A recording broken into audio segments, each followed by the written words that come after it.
सारिपुत्र, शारिपुत्र और मोग्गल्लान बुद्ध के दो प्रमुख शिष्य धम्म सेनापति के नाम प्रसिद्ध हैं। सारिपुत्र का वास्तविक नाम उपतिस था। बौद्ध परंपरा में उन्हें सारिपुत्र का नाम इस कारण दिया गया था कि वे नालक निवासिनी रूपसारी के पुत्र थे।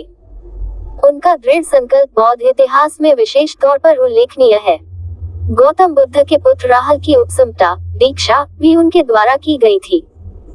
अभिधम्म बुद्ध धम्म की मौलिक विवेचनात्मक सूक्ष्मता की देशना है।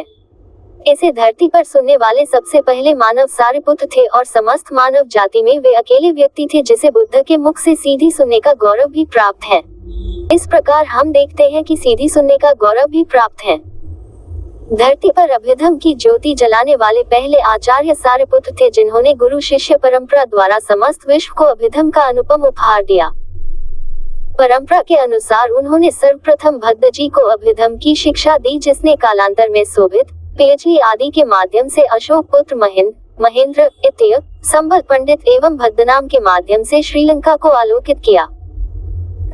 म्यांमार, थाईलैंड आदि देशों में भी अभिधम्म ज्योति उच्चतम प्रतिष्ठा को प्राप्त हुई।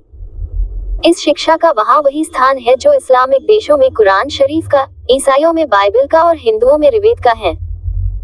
कहा जाता है कि तावलिन श्लोक में परिच्छतक वृक्ष के नीचे शक्र इंद्र के आसन पर विराजमान हो 3 महीने तक अपनी माता को अभिधम्म की शिक्षा देते रहे, किंतु हर दिन वे अपना प्रतिरूप वहां रख अनोत्तप सरोवर में उत्तर सारिपुत्र को वही देशना सहज स्मरणीय रूप में सुना जाते।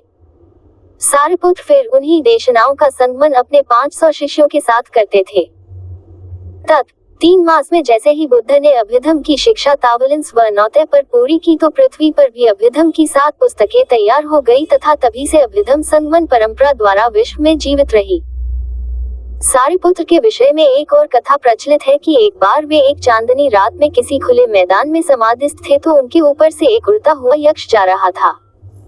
उनके चमकीले व चिकने सिर पर पड़ती हुई चांद की रोशनी से आकृष्ट हो उस यक्ष को एक शरारत सूझी और उसने उनके सिर पर एक जोर का घूंसा मारा।